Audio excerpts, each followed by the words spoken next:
Hello friends, this is Shri Rohit Shah from किस्मत connection. आज हम बात करेंगे house number, shop number, factory number और एनी प्रीमाइस नंबर। तो वो नंबर्स का मीनिंग क्या होता है। यहाँ पे एक चीज़ आपको ध्यान में रखने की है कि अगर आपका घर का नंबर 153 है तो then you have to add each 3 digit. So 1 + 5 + 3, so total आएगा 9। जैसे ही आपका समझो कि 4 डिजिट का नंबर है 2020, तो चारों डिजिट को आपको ऐड करना है। तो 2 + 0 + 2 + 0, सो टोटल होगा 4। You don't have to take ABCD जो नंबर रहता है जनरली फ्लैट्स वगैरह में, तो you don't have to consider because that alphabet are common across the floor.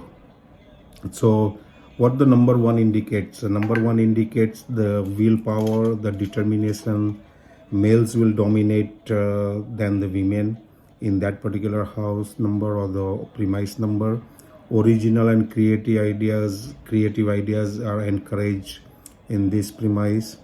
Leadership values will be added because number one is the sun planet.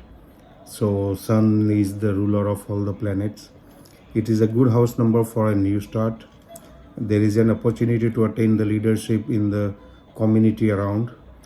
So they will society में अपना नाम, अपना fame वगैरह they can earn in the society or within the vicinity or the area. So this is the characteristics of the number one of house number, flat number or bungalow number or the premise. The next video will be on the number 2 premise, उसका मतलब क्या होता है. So friends, do subscribe and follow my Kismet Connection channel, and thank you very much for your support. Thank you.